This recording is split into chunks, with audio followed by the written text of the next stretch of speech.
Olá, amados, paz bem, eu sou Melquisedeque e estou aqui para os comentários da lição desta semana. Lições bíblicas da editora CPAD, classe de jovens, quarto trimestre de 2024. Nesse trimestre nós estamos estudando o livro de Provérbios e a lição de hoje é a lição de número 6 com o tema A Natureza da Sabedoria e o Sentido da Vida. Lembrando que você que gosta de ministrar usando slides, você que usa o conteúdo da revista da CPAD, nós aqui do EBD em Foco temos para você slides da revista CPAD 100% baseado na revista, com imagens de qualidade e prontos para serem usados. Isso mesmo, slides editáveis. A maioria dos slides que você encontra aí na internet, eles não são editáveis, mas os slides produzidos pelo EBD em Foco são editáveis e você pode fazer a alteração que você desejar para melhor atender a sua aula. O conteúdo da assinatura contém slides de adultos, slides das lições de adultos, slides das lições de jovens, mais bônus, slides de escatologia, slides de discipulado, sermões em PDF, curso básico de teologia e cursos diversos, incluindo cursos de capacitação para professores. Nós temos experiência na produção de slides e subsídios da revista CPAD desde 2016 e já fizemos mais de 750 slides e você pode baixar todos eles aqui na plataforma do EBD em Foco.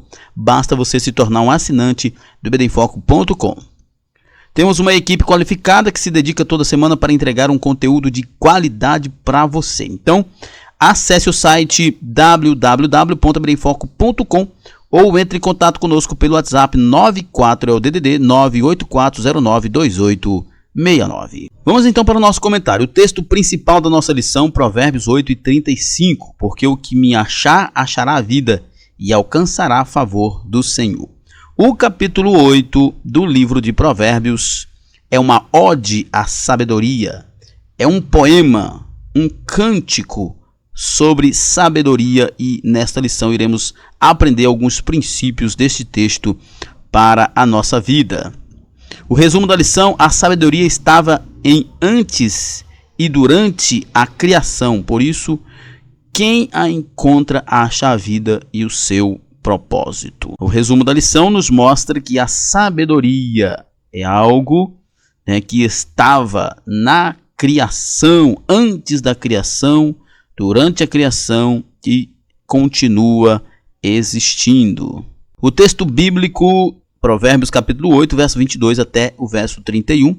Eu não vou me deter no texto por uma questão de tempo, mas eu recomendo que você faça uma leitura de todo o capítulo 8 de Provérbios para melhor compreender o texto. Vamos para a nossa introdução. Nesta lição estudaremos uma seção de Provérbios considerado o coração do livro. Ela apresenta a sabedoria em primeira pessoa, mostrando que ela estava antes e durante o processo criativo de Deus, gerada e ungida pelo Criador. É importante que nós destaquemos, como eu já falei, esse é um texto que é um texto primordial, que é um texto célebre do livro de Provérbios, é uma canção, é um poema, algo assim bem sublime, que a maioria dos grandes assuntos da Bíblia tem assim na Bíblia um livro ou um capítulo dedicado a isso, Por exemplo, nós temos 1 Coríntios 13 dedicado ao amor, 1 Coríntios 15 dedicado à ressurreição, e nós temos aqui o capítulo 8 de Provérbios dedicado à sabedoria, assim como o Salmo 119 dedicado à palavra, à Bíblia. Sempre nós nos encontramos com essas curiosidades na Bíblia. Essa sabedoria, quando está presente em nós, traz sentido e segurança para o caminho. Por isso, quando a encontramos, na verdade, achamos a vida e o seu sentido. Provérbios 8:35 diz: porque o que me achar, achará a vida e alcançará a favor do Senhor. Viver uma vida sábia é achar o sentido da vida.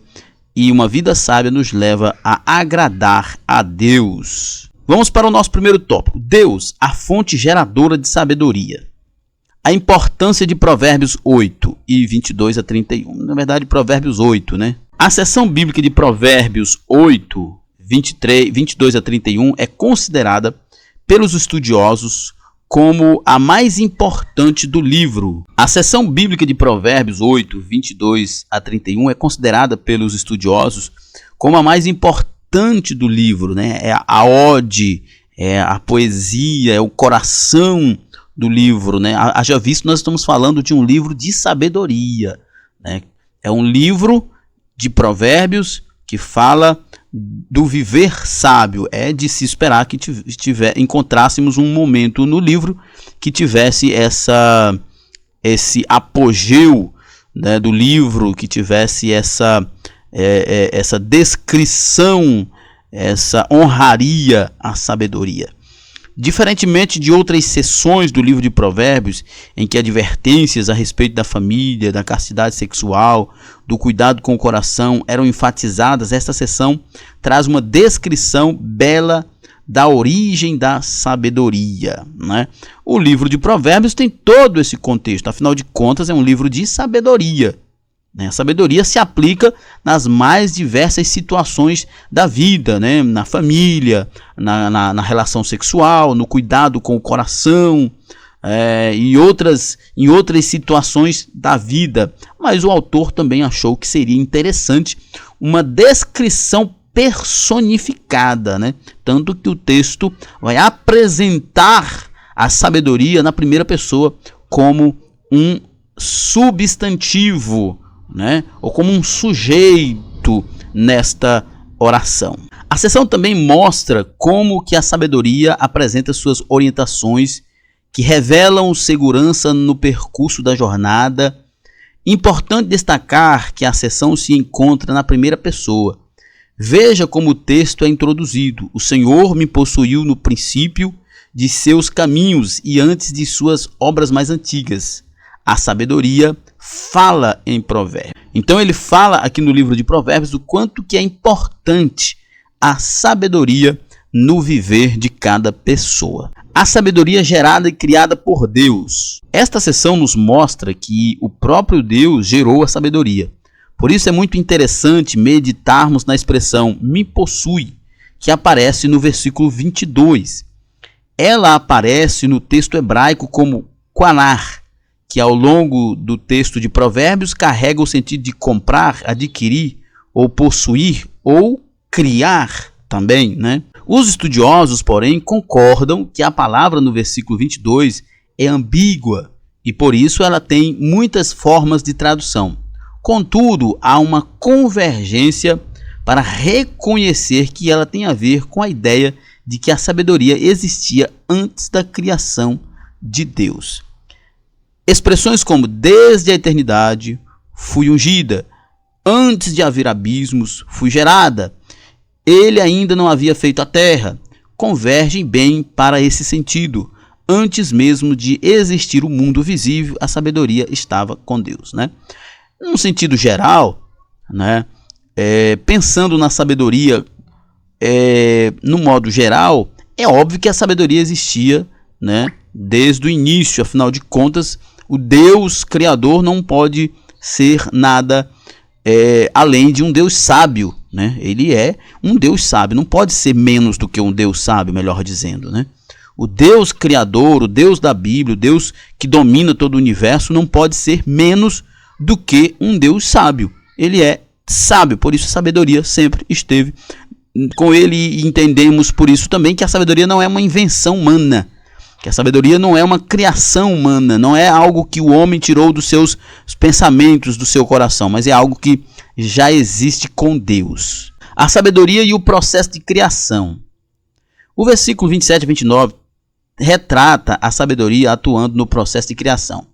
Eles mostram que enquanto Deus criava os céus, passava sobre e fortificava as faces do abismo, quando cuidava do mar e estabelecia os fundamentos da terra, a sabedoria estava com Deus durante todo o processo criativo, né?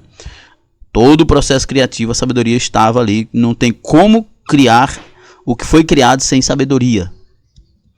Entretanto, o versículo mostra que a própria sabedoria estava como uma aluna de Deus, folgando e participando de sua criação. Toda essa descrição da sabedoria tem uma referência com o Evangelho de João. No princípio era o Verbo, e o Verbo estava com Deus, e o Verbo era Deus. Ele estava no princípio com Deus. Aqui, eu discordo do comentarista. Penso, inclusive, que esse primeiro tópico é uma grande encheção de linguiça do comentarista. Não há absolutamente nada a se discutir aqui, nesse primeiro tópico. E não concordo que esta referência de Provérbios seja uma referência a Cristo, com, inclusive, essa ligação a João, capítulo 1. É óbvio que a gente pode entender como uma personificação, mas isso de forma muito restrita. Não quer dizer que a sabedoria aqui em Provérbios, o escritor está falando de Jesus, está trazendo uma profecia, profetizando sobre Jesus. Não acredito que seja isso. Fiz alguns estudos em alguns comentários bíblicos e não vejo muita coerência nisso. É um tanto quanto exagerado a ideia de dizer que a sabedoria aqui é Jesus. Pode ser apenas uma imagem, uma personificação, mas não de fato que dizer que esta sabedoria que estava lá com Deus na hora da criação era Jesus que estava lá na hora da criação. Alguns elementos, né, que apresentam o texto não faz muito sentido dizer que era Jesus. Todas as coisas foram feitas por ele, e sem ele nada do que foi feito se fez. Não por acaso, ao longo da história, a igreja sempre viu a sabedoria descrita aqui como um tipo de Cristo. Nosso Senhor, por excelência, é a sabedoria encarnada como luz que ilumina os homens. Nosso Senhor é a sabedoria encarnada no sentido de que ele é perfeito, no sentido de que ele é o Deus eterno, mas não de que a sabedoria era Cristo lá no início, criando as coisas. Não tem muito a ver esse texto. O privilégio que a sabedoria traz, a beleza de saber. O capítulo 8 de Provérbios mostra a natureza divina da sabedoria e o quanto torna-se um privilégio adquiri-la. Infelizmente, não são todos os que a possuem. Tiago, o irmão do Senhor, disse que podemos adquiri-la pedindo a Deus. Tiago 1,5 diz: e se algum de vocês, né, algum de vós, tem falta de sabedoria, peça a Deus, que a todos dá liberalmente, e não o lança em rosto, e ser-lhe-á dada. O apóstolo Tiago, inclusive, faz essa distinção entre a sabedoria divina e a sabedoria mundana, né? Porque a sabedoria divina, ela nos leva ao conhecimento de Deus, nos leva a temer a Deus, que é o que é o versículo central de Provérbios, né? O temor ao Senhor é o princípio da sabedoria. Uma pessoa que teme a Deus é uma pessoa sábia. E você quer ser sábio, busque em Deus essa sabedoria. E a primeira evidência dessa sabedoria que Deus vai lhe dar é nada mais, nada menos do que temor a Deus. Essa sabedoria não é dominar o mundo, a sabedoria divina, sabedoria que o apóstolo Tiago está falando, não é dominar o mundo, não é ganhar dinheiro, não é ser a pessoa mais famosa, não está relacionado com isso. A sabedoria que Tiago está falando está relacionado a você é sábio da forma bíblica, do jeito que Deus quer que você seja sábio. Então, a primeira evidência é que você é alguém temente a Deus, porque é sábio temer a Deus. Por isso, é muito importante ponderarmos que a espécie humana é a única da criação que tem a capacidade de saber e conhecer. Nenhum outro ser terreno pode ter o conhecimento da realidade, nem o mineral, nem o vegetal, nem o animal irracional. Nós somos, né, a única espécie criada, né, por Deus, a única espécie que existe nesse planeta que tem a autopercepção. Nós somos os únicos capazes de olhar no espelho e se reconhecer. Você pode, por exemplo, procurar na internet, você vai ver muitos vídeos de animais, quando eles estão diante deles mesmos, eles se assustam, alguns que são ferozes, não são predadores, como o leão, eles avançam no espelho como atacando, porque ele não tem a autopercepção, né? Nós temos a autopercepção e isso, sem dúvida, é uma evidência da presença de Deus, da nossa criação particular de Deus, exclusiva de Deus. Por isso, sobre nós pesa o privilégio e a responsabilidade de saber as coisas. Somos os únicos que podemos compreender o início e o fim da vida, os acertos e os erros de nossas escolhas e, a partir da criação, perceber a existência do Criador que ordena todas as coisas. É por isso que Paulo escreve em Romanos capítulo 1, né? E Deus ordena que seja escrito para homens, né? Para homens, seja escrito para homens e não para animais, né? Porque as suas coisas invisíveis desde a criação do mundo, tanto o seu eterno poder como a sua divindade, se entende e claramente se vê pelas coisas que estão criadas para que eles fiquem inexcusáveis. Todos os seres criados cumprem o propósito de glorificar a Deus, o seu Criador? Sim, isso é absolutamente verdade. Entretanto, apenas nós, seres humanos, que estamos incluídos aqui nesse verso. Porque qual é a questão aqui? Por que Paulo fala desse texto aqui? Por que Paulo escreve esse texto aqui? Para afirmar que naquele dia nós não seremos desculpáveis pelos nossos erros, porque nós, por tudo que existe, pelas coisas invisíveis, pela criação do mundo, né? Tudo de Deus é conhecido. Se conhece Deus pela criação, pela manifestação do seu poder. Só nós, seres humanos, temos esse privilégio e nós não podemos negar isso. E no dia do Senhor, no dia do juízo, nós não poderemos negar isso. A beleza de aplicar a sabedoria à realidade. A sabedoria não é só conhecimento, ela tem a ver com a aplicação de uma compreensão à situação correta, né? Porque sabedoria é diferente de conhecimento. Conhecimento, qualquer pessoa que estuda adquire conhecimento. As pessoas dizem, inclusive, né, alguns mais místicos vão dizer, alguns cristãos mais místicos vão dizer que o conhecimento você compra, a sabedoria você adquire pelo relacionamento com Deus, pela intimidade com Deus. Eu particularmente concordo com isso, né? Sabedoria no sentido bíblico é pelo relacionamento com Deus, né? Por ter comunhão com Deus. Agora conhecimento você compra, você paga uma faculdade, você compra um livro, você compra um curso, estuda e então você tem conhecimento. Todo o livro de Provérbios é um convite ao leitor para aplicar os conselhos às situações concretas da vida, o que seria sabedoria, né? O texto em si, os provérbios em si é conhecimento, mas ele gera sabedoria. Por que gera sabedoria? Porque a partir do conhecimento, a partir do domínio dos princípios que estão exarados ali, estão escritos ali, você então consegue tomar decisões coerentes e que glorifica a Deus. E isso é, sem dúvida, sabedoria. É exatamente o que ensinou o Senhor Jesus, o maior sábio por excelência, a respeito de ouvir, compreender e aplicar.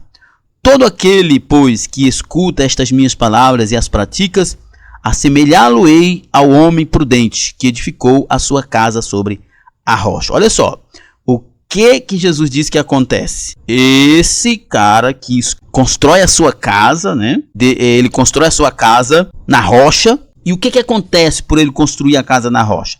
Desceu a chuva e correram os rios e assopraram os ventos e combateram aquela casa e não caiu porque estava edificada sobre a rocha. Por que esta casa edificada na rocha não caiu? Porque o ouvinte da palavra de Deus não apenas adquiriu conhecimento, mas colocou em prática o conhecimento, o que isso torna sabedoria. Quando Jesus fala essas palavras, ele está fazendo uma comparação. A pessoa que ouve a minha palavra e não as pratica é um tolo, porque ele é como aquele que constrói a casa na areia. Mas a pessoa que ouve as minhas palavras e as pratica, ele é sábio. E ele é como aquele que constrói a casa na rocha. Então, sabedoria é o conhecimento aplicado. Assim sendo, o valor da sabedoria se encontra em sua aplicação para solucionar ou se prevenir de uma situação concreta da vida, né? A sabedoria ela não pode ser abstrata, ela é concreta, né? Ela não pode ficar apenas no campo da discussão, porque isso se torna apenas conhecimento. A sabedoria é colocar em prática uma situação e resolver a partir do conhecimento adquirido. Suas orientações trazem segurança para a vida, por isso somos assemelhados à fortaleza de uma rocha que não se abala. Firmados na rocha, firmados na sabedoria que vem de Deus. A beleza de estar consciente a respeito do propósito das coisas. Estar consciente a respeito dos propósitos das coisas. Além de conhecer e aplicar a sabedoria, um dos grandes privilégios que ela nos proporciona é a consciência a respeito do propósito das coisas. Uma pessoa que não tem sabedoria, ela perde, o senso de propósito. Porque o senso de propósito nos conduz, nos guia, nos dá combustível, nos dá força para irmos adiante. Mas uma pessoa que não tem sabedoria, como adquirir um propósito? Por isso que é importante você estudar, por isso que é importante você ler bons livros, por isso que é importante você ler a Bíblia, por isso que é importante você ouvir bons conselhos.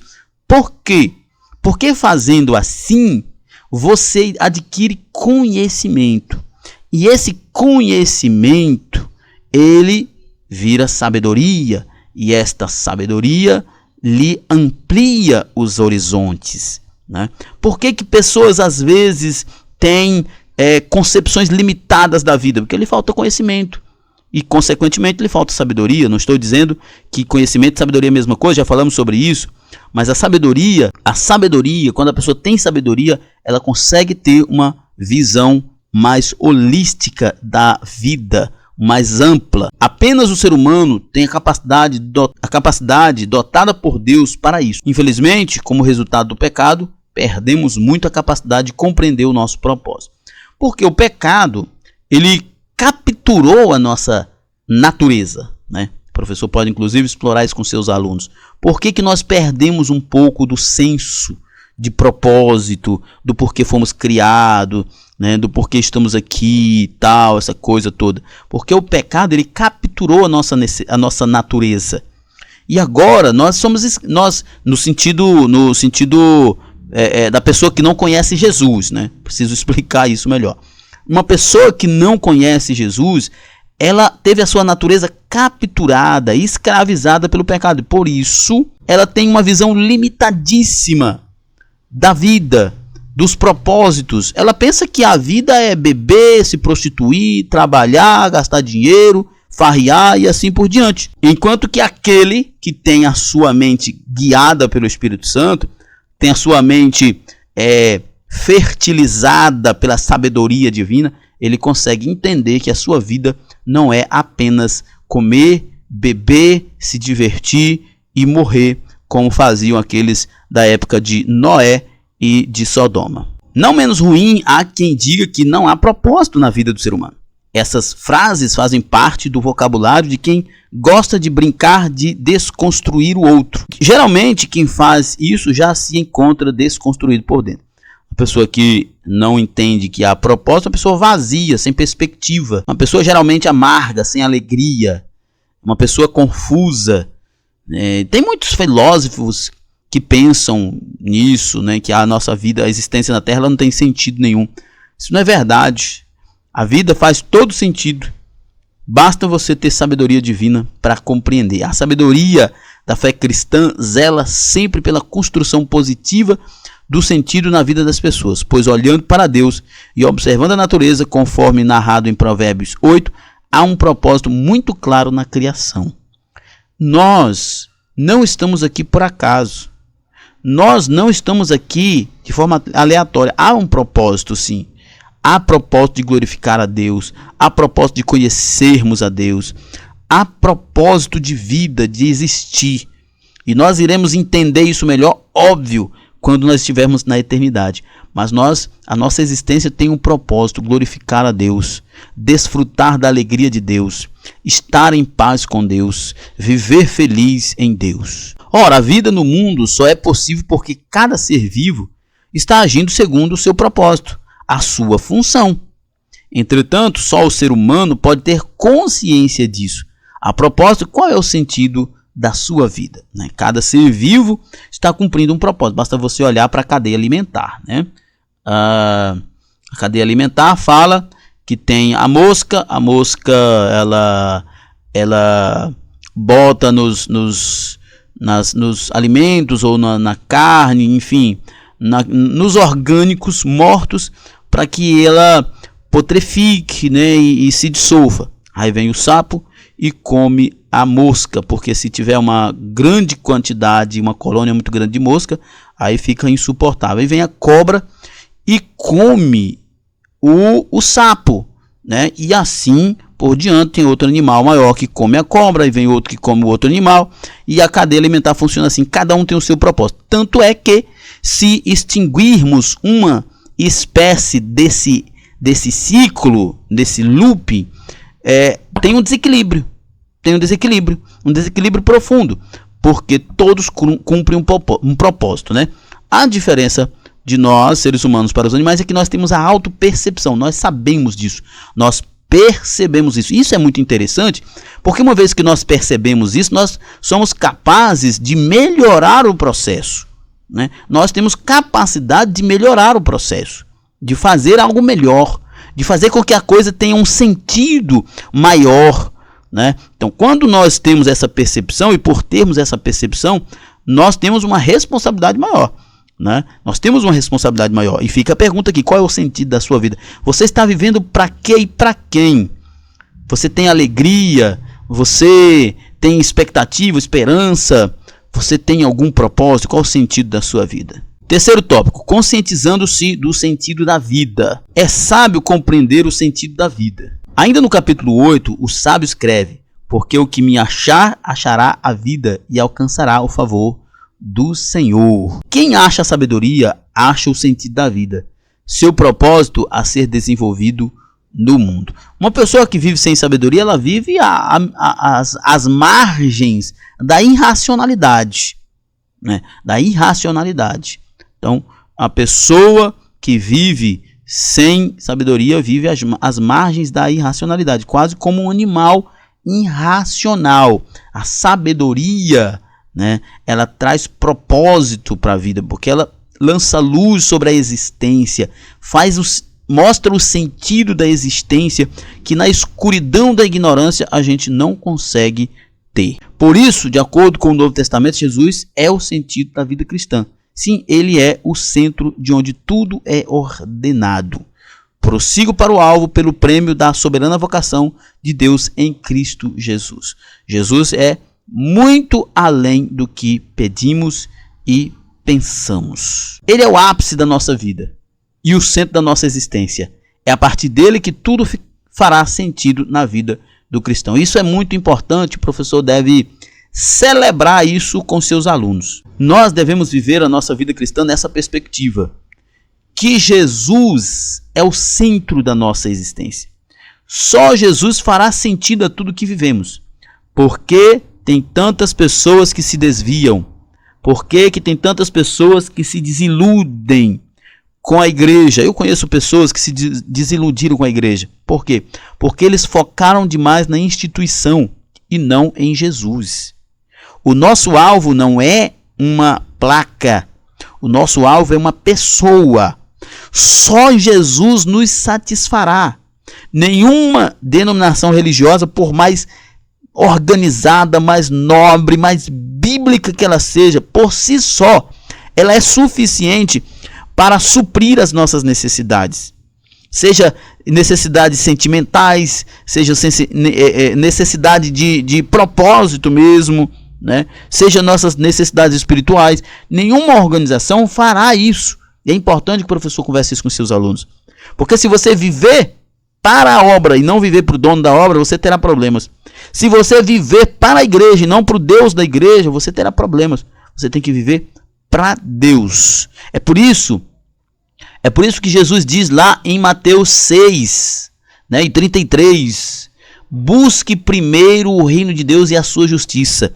Buscando a Deus, você estará fazendo a obra de Deus. Isso é sabedoria.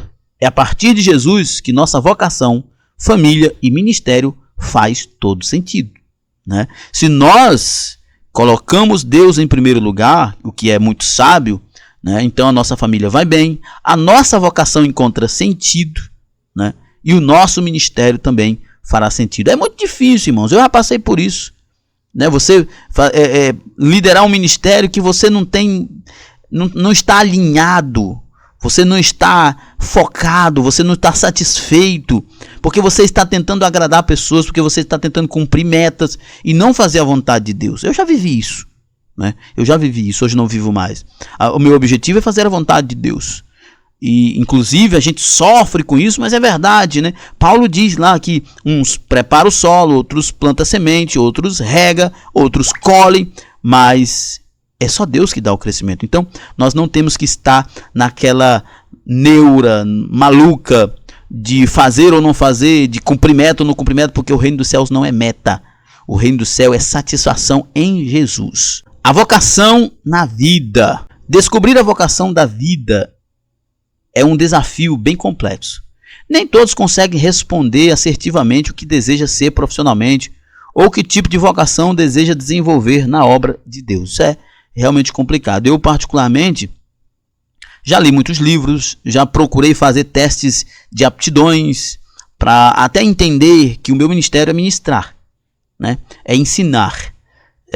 Eu não me vejo como um grande líder, não me vejo como um cantor, nem sei cantar, não me vejo, enfim, em outras situações, desenvolvendo bem outras situações na obra, melhor do que ministrando, do que ensinando a palavra de Deus. Me vejo ensinando. Isso a vida me ensinou, o processo ministerial me ensinou que eu tenho, né, um ministério base, que eu aprendi, né, que a gente tem ministérios fases e tem ministério base. Nos ministérios fases, aquele momento que você está trabalhando, fazendo a obra, você é porteiro, você é líder de jovem, você é líder de criança, você é tesoureiro, secretário, enfim, dirige, celebra, conduz a evangelismo, você faz tudo, né? Isso é ministérios fases, mas você precisa identificar qual é o seu ministério base, aquilo que você se apoia, se dedica e desenvolve do jeito que precisa desenvolver. Descobrir essa vocação é muito importante para tomar as demais decisões ao longo da vida, porque senão você vai gastar muita energia. Isso aqui é importante, né? O professor deve explorar isso com seus alunos, tanto na vida ministerial quanto na vida profissional. É importante você identificar, para você encurtar o tempo, para você gastar menos energia, porque muitas pessoas estão no mundo afora por aí. Por exemplo, você vê, tem até umas brincadeiras que o pessoal fala, né? Que o cara se formou em advocacia, engenheiro e administrador de empresa, mas é Uber. Por quê? Porque na ansiedade, naquele momento, o que veio primeiro ele fez, mas não era aquilo que ele tinha a melhor aptidão, né?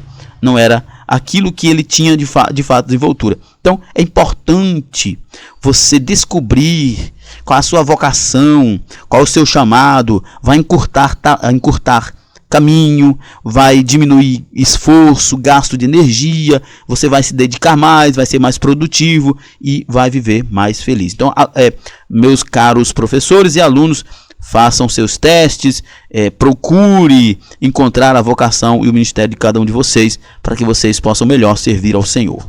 Descobrir a nossa vocação tem a ver com conhecimento pessoal a respeito das habilidades naturais, senso de autorrealização no que faz e, principalmente para os cristãos, o que Deus quer soberanamente que façamos. Primeiro, o que Deus quer está ali, né, escrito em Mateus 6:33. Busque em primeiro lugar o reino de Deus e a sua justiça. Isso é o básico, é o primeiro. Buscar a Deus, temer a Deus, o princípio da sabedoria. Isso é a primeira coisa, é o que Deus quer. Depois vem você descobrir qual é a sua vocação, para você ter realmente, para você ter realização, autorrealização, estar satisfeito com o que você faz, você ser produtivo, você ir para a excelência. Porque quando você faz aquilo que gosta, você vai para a excelência. É óbvio que eu não estou dizendo que você só tem que fazer aquilo que gosta.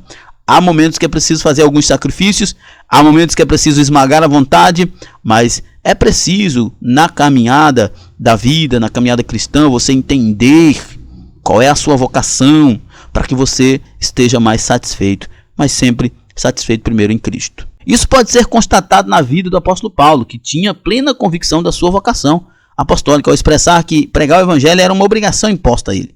Em 1 Coríntios 9,16 ele diz: porque se anuncio o evangelho, não tenho nem do que me gloriar, pois a minha importa essa obrigação. Eu fui chamado para isso, não há outra coisa para eu fazer. Né? É isso que é o meu ministério, pregar o evangelho. Né? Paulo não esperava outra coisa. Paulo não esperava, por exemplo, reconhecimento. Né? Lembra que quando ele diz lá em 2 Timóteo que na última defesa dele lá em Roma não tinha ninguém, um homem que começou o ministério como Paulo, que viveu como Paulo, ele terminou morrendo sozinho, sem ninguém, não tinha ninguém. Então Paulo sabia que não era esse o chamado dele, ser estrela, né? Ser famosinho. Ele sabia que o ministério dele era pregar o evangelho, inclusive nas prisões. Né?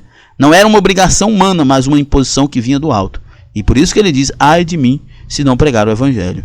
Essa é a grande diferença da descoberta vocacional de um cristão, pois trata-se de um senso de dever imposto diretamente do alto. Eu lembro de um casal de pastores que eu conheci, né? Todos dois eram enfermeiros, especialistas em doenças epidêmicas. Eles eram aqui de Coraci, né? Região metropolitana de Belém.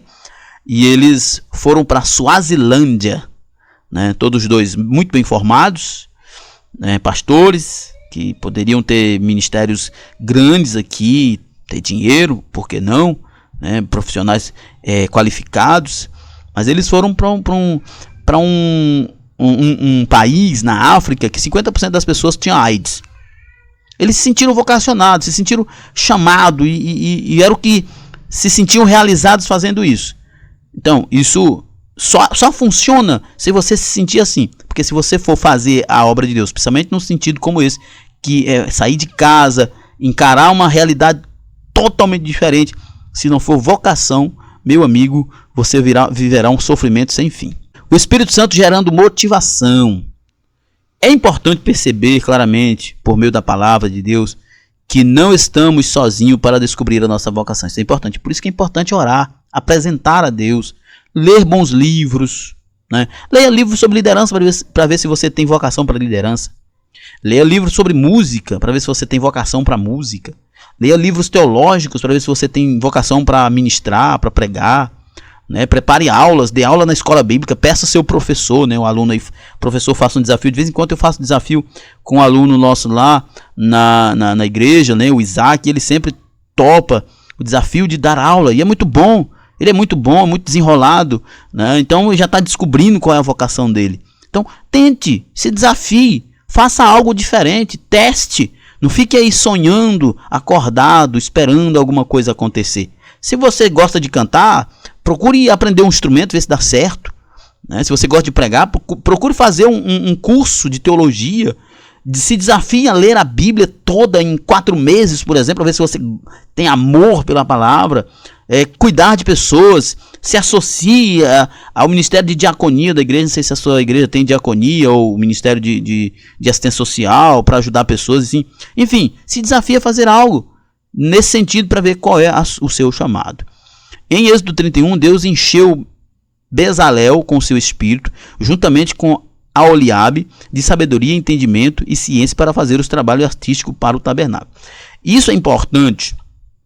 Né? Esse texto aqui é muito importante nesse sentido, porque diz o seguinte: nós temos um chamado, precisamos descobrir esse chamado. Entenda que esse chamado não é uma capacidade pessoal sua, né? Você vai desenvolver isso, é responsabilidade sua, mas é Deus que dá. Como diz um pastor amigo meu, pastor Josué Martins, pregando ali sobre os ossos secos, quando Deus chama Ezequiel, e Ezequiel diz que não tinha condições, e Deus então diz: põe-te em pé. E Ezequiel diz: quando eu percebi, eu já tinha sido colocado de pé para falar aquilo que era para falar. Mais ou menos isso que Ezequiel fala, né? E o pastor Josué Martins aplica isso de forma muito brilhante, dizendo assim: aquele que chama é aquele que levanta e aquele que lhe leva a fazer. Você é só o instrumento, você é o vaso, mas você precisa identificar se esse é o seu chamado. É muito importante que você identifique se esse de fato é o seu chamado, porque se esse for de fato o seu chamado, então fica mais fácil, né? Você vai olhar para as dificuldades de outra forma. Você vai olhar para as dificuldades orando, Mas se esse não for o seu chamado, você vai olhar para as dificuldades tentando arrumar uma forma de sair dali. Em Atos, lemos que o Espírito Santo separou mestres e profetas incumbidos de uma tarefa transcultural, no sentido de proclamar o evangelho às nações. Atos 3, de 1 a 3, né? Nós temos lá, e servindo eles ao Senhor, e jejuando, disse o Espírito Santo, apartai-me a Barnabé e Saulo para a obra que tenho preparado. Eles estavam ali em oração e jejum. Eles estavam buscando a clareza de Deus para os seus chamados. Então, Deus revela, Barnabé e Saulo, o chamado de vocês é abrir igrejas. Sim, por intermédio do Espírito Santo, a sabedoria divina continua a produzir poder criativo, né? Você olha assim, rapaz, o irmão é criativo na igreja, é o Espírito Santo, irmão. É o Espírito Santo que deu esse dom para ele, que capacita ele, né? O irmão é bom para pregar, ele tem umas ideias legais, consegue fazer uns negócios diferentes na ministração. Isso é o Espírito Santo de Deus, tá? Você estuda, você se prepara, mas ali naquele momento a graça quem dá é o Espírito Santo. Nós somos os instrumentos pelos quais a sabedoria fluirá, né? Como Ezequiel, você é só o vaso, no poder do Espírito Santo, para produzir algo que glorifique a Deus e supra uma necessidade do próximo. É por isso, por exemplo, que o apóstolo Paulo fala dos dons, né? Os dons são para a edificação do próximo. Assim, em Cristo estaremos realizados quando descobrirmos o que viemos fazer no mundo para glorificar a Deus e servir ao próximo. E para isso nós precisamos buscar sabedoria divina. Como diz o apóstolo Tiago, busque incessantemente. Seja alguém que busque a Deus em oração, medite na palavra de Deus, procure se desafiar a compreender o chamado de Deus na sua vida, para que você possa desenvolvê-lo com alegria e com qualidade. Tudo o que fazemos, direto ou indiretamente, afetará o outro. Por isso, nenhum dom ou vocação pode ser desassociada da virtude maior, o amor, né? Que é o que eu falei agora há pouco. O apóstolo Paulo fala que nós fomos capacitados com dons para edificação uns dos outros, mas o maior dom é o amor, né? Porque é necessário que o amor seja o maior dom para que a edificação ela não seja algo violenta, né? Quando isso acontece é porque a sabedoria divina se manifestou, né? Em amor nós edificamos uns aos outros. Em amor nós corrigimos, em amor nós ensinamos, nós caminhamos juntos, em amor nós nos afastamos até se for necessário, mas sempre em amor. Nossa conclusão, qual é o sentido da vida, da sua vida? Talvez você demore alguns meses ou até mesmo alguns anos para responder assertivamente, mas você tem um propósito dado por Deus para viver. Por isso, busque a sabedoria em Deus para estar consciente do propósito da sua vida. Então, todas as escolhas que você fizer, seja do ponto de vista afetivo, seja do ponto de vista profissional e ministerial, devem ser coerentes com o propósito consciente de sua vida em Deus. Lembre-se, esteja em Deus, faça a vontade de Deus, viva para Deus e Ele irá conduzir os seus passos. Muito bem, chegamos ao final. Acesse www.ibreifoco.com ou entre em contato conosco pelo WhatsApp 94984092869 para mais informações. E é isso aí, na plataforma ibreifoco.com você tem tudo o que precisa para ministrar uma aula de excelência. Ficamos por aqui, até a próxima, paz e bem a todos.